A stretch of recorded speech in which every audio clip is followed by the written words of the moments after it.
Hello guys, and welcome back to the channel. My name is Andrew Azara and I'm a DJ and producer living out of Barcelona, Spain. I'm also a music education coach, and in this video I'm going to give you 3 simple tips on how you can find your own sound. So stay tuned. Alright guys, so I just want to give a shout out to everyone that's making content, and if you're watching this content, I want to say that's also very good that you're consuming information and trying to get better at making music. On the other hand, I want to point out some things I'm seeing right now in the industry, and especially at music education, which hopefully in this video I want to combat a few of them, open up a few conversation pieces and give you these little tips which can help you find your unique sound in this ever saturated market. So I've been seeing a lot of videos where it's sort of how to sound like other producers, and this is quite a common trend. And again, if you're watching this kind of content, that's okay, because you're learning something new. How you can find your own sound as an artist and why this is so important, and more importantly, how you can start to do this. So what is your own sound? What does it even mean? How do you have a sound? How do you get one? If you listen to one of your favorite artists, DJs or producers, there's a high chance that they have a certain sound that's attracting you to them. You are resonating with what they put out there and make. Now, if you close your eyes and listen to your favorite artist, there's a high chance that you can also notice who they are. You know it's from them because of the sounds they use, the style they create. And this isn't because they have just jumped on a trend or made what's hot. They have crafted their own unique vibe and sound through music production techniques, their influences, and essentially just trying to be a bit unique and trying to make something that you haven't heard before, but you kind of want to hear. So how do you do this? Well, this takes time, energy, and it's a labor of love. And unfortunately, you won't be able to find your own sound overnight, because this is an ever-evolving thing which is constantly changing and moving with how you're feeling, with how you're making music at that time, trends in the music industry, genres, blended genres, everything is very open and out there. So it's important that we need to, as an artist, trying to find something unique and something that resonates with us, and to double down on that. And even if that's weird or that's not what's popular, it's important that you have to go down that route, because that makes you you. At the end of the day, we don't need another person that sounds like that person. So this leads me to my first tip. I like to listen to music which isn't on Beatport. And I also like to listen to music which is maybe a little bit maybe forgotten about, and you wouldn't listen to this type of genre or music every day. I think it's really important to break away from listening to house and techno music if you're making this genre. And why is that important? Because if we listen to the same style of house music over and over again, we're going to subconsciously make that kind of house music.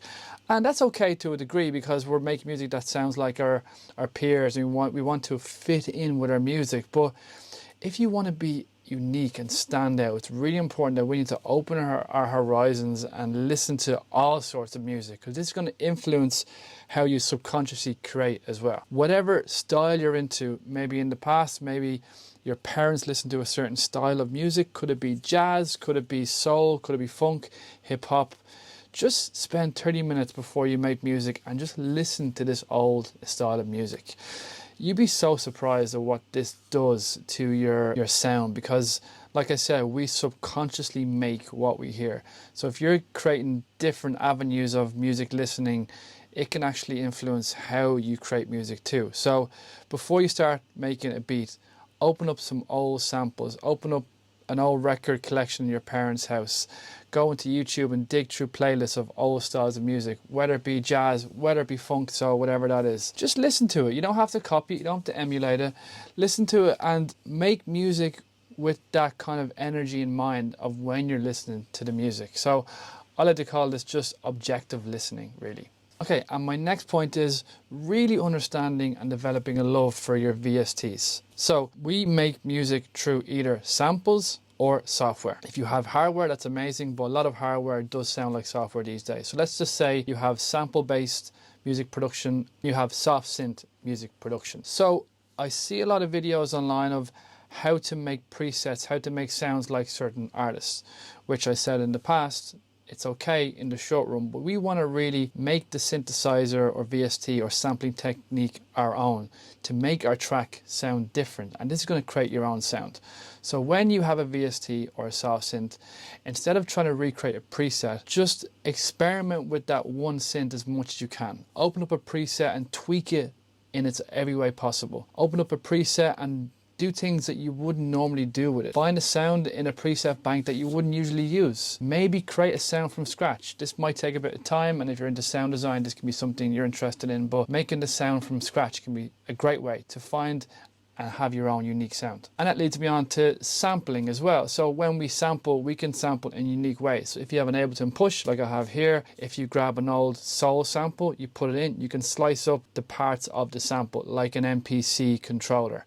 This is a great way to break into different styles of sampling, and there's so many ways of sampling, not just one way, but just think, how can I sample in a way which is unique? And this is going to create outcomes which sounds different. And by you adopting your own production practices and trying things that are different, jumping out your comfort zone in your DAW, all this experimental stuff you're doing is going to contribute to your unique sound and identity. And when someone listens to your music over time, they will start to hear trends in your music, and these little techniques that you will develop, use these over and over again and you'll start to sound like you. And my third and final tip is pretty simple, and it's simply recycling your core sounds.